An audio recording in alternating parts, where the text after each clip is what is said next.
Mickey 17, a Warner Brothers film which was released in theaters on March 7th, tells the story of Mickey Barnes, a naive yet sympathetic protagonist who volunteers to become an expendable.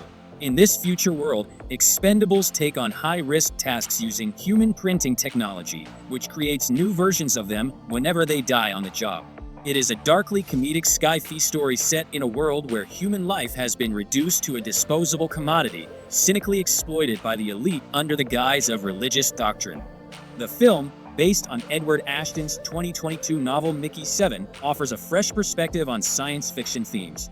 At its core, Mickey 17 is a boisterous $100 million sci-fi satire, reminiscent of late 20th century blockbusters.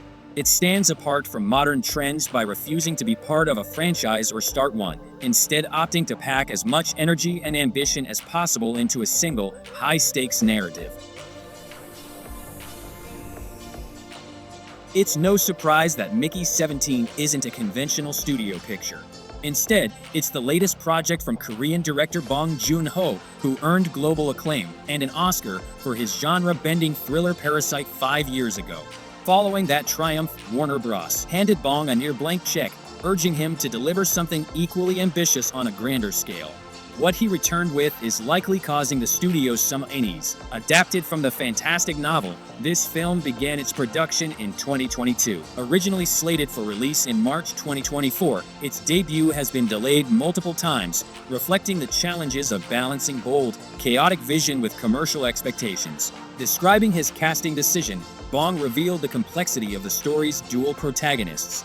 "I needed to find an actor who could embody both personalities," he said, citing Robert Pattinson's nuanced performances in The Lighthouse and Good Time as inspiration for portraying the sinister and manipulative, diabolical nature of Mickey 18 alongside the naive and well-meaning simpleton Mickey 17. The plot revolves around cloning technology used for colonization missions, with disposables created to handle dangerous tasks. Robert Pattinson stars as Mickey Barnes, a man living on a future Earth that has become uninhabitable and dangerous. Facing a dire financial situation, Mickey and his friend Timo owe money to a loan shark and are left with few options. To avoid a violent end at the hands of the bad guys, they sign up for a space colonization mission to an icy, uncharted planet. While Timo secures a job as a pilot, Mickey, who isn't particularly sharp, agrees to become an expendable. Once he signs the agreement, his grim fate is sealed. Main hero becomes part of the first wave of settlers on Niflheim, a harsh, snowy outpost planet. His contract stipulates that his body can be reprinted endlessly to replace him whenever he's vaporized, devoured, or otherwise obliterated during dangerous assignments. These duplicates retain their consciousness and the memories of their deaths. The story thickens when Mickey's supposed immortality is jeopardized. After the 17th Mickey is mistakenly presumed dead, a completely different version of him is printed, setting up a clash between two versions of the same person. Pattinson's performance is layered and dynamic. When Mickey speaks directly, it becomes clear that Pattinson skillfully shifts between vastly different tones and personalities. The contrast becomes even more apparent when Mickey 18 is introduced, a version of Mickey who is more assertive and self-assured. The mission is led by Kenneth Marshall, acted by Mark Ruffalo, a vain, egotistical politician with disheveled hair and a pudgy demeanor. Ruffalo initially worried his portrayal of Marshall as an unhinged corporate dictator might be too exaggerated. However, reflecting on recent U.S. political events, he concluded his performance was spot on, and he's right. Marshall is a thoroughly unlikable character. His exaggerated portrayal, seemingly inspired by Trump-era bombast, teeters on caricature as he plays a self-important preacher oligarch leading the initiative. Toni Collette matches his energy as his scheming, Lady Macbeth-like wife. Both versions of Mickey share a strong, dynamic girlfriend, Nasha, played by Naomi Ackie, whose loyalty is tested when Mickey 17, believed to be dead, reappears. She finds unexpected appeal in the erotic possibilities of a partner with multiple lives. The accidental coexistence of two Mickeys sets the stage for the film's central conflict, exploring identity, mortality, and the ethics of cloning in a darkly comedic, high-stakes narrative. Mickey's repeated deaths and resurrections turn him into a reluctant symbol of rebellion, particularly to the locals, a group of massive, woolly grub-like creatures. The creatures in the film are just as intriguing as the humans, adding another layer of depth to a story that balances dark humor with sharp social commentary.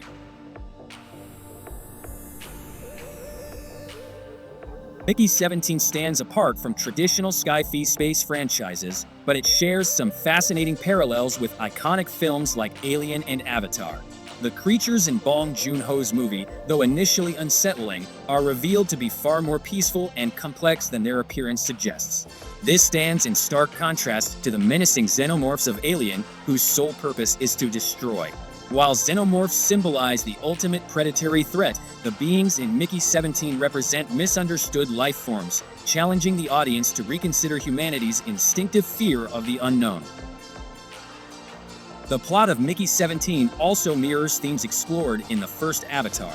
Much like the aggressive Earthlings in Avatar who invade Pandora to exploit its resources, the settlers in Warner Brothers' Novelty land on a new planet with little regard for the indigenous creatures or the consequences of their actions. Both films critique humanity's tendency to prioritize conquest and exploitation over understanding and coexistence.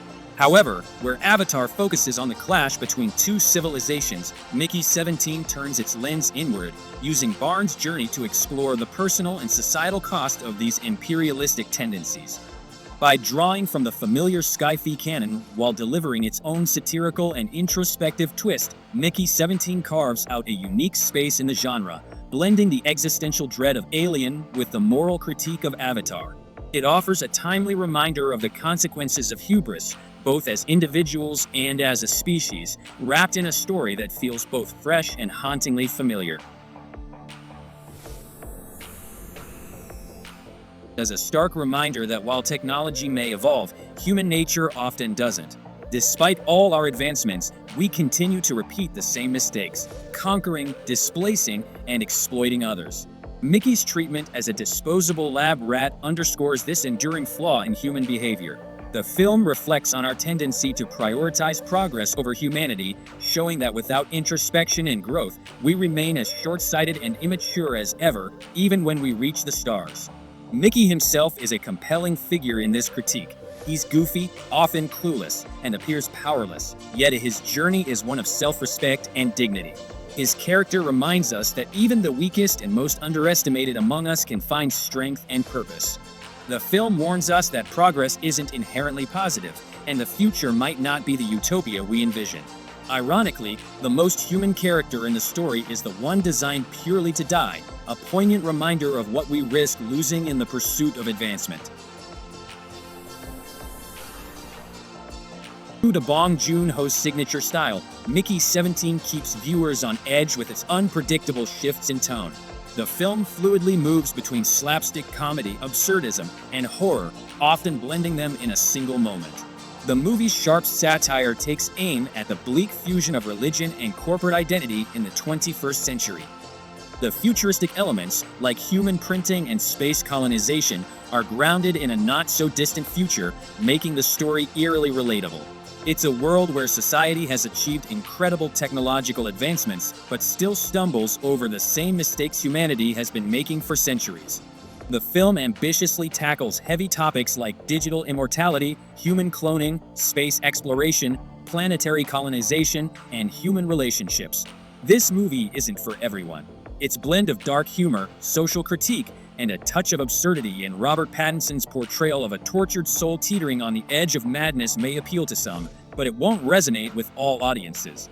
For those who enjoy these elements, though, Mickey 17 is absolutely worth watching.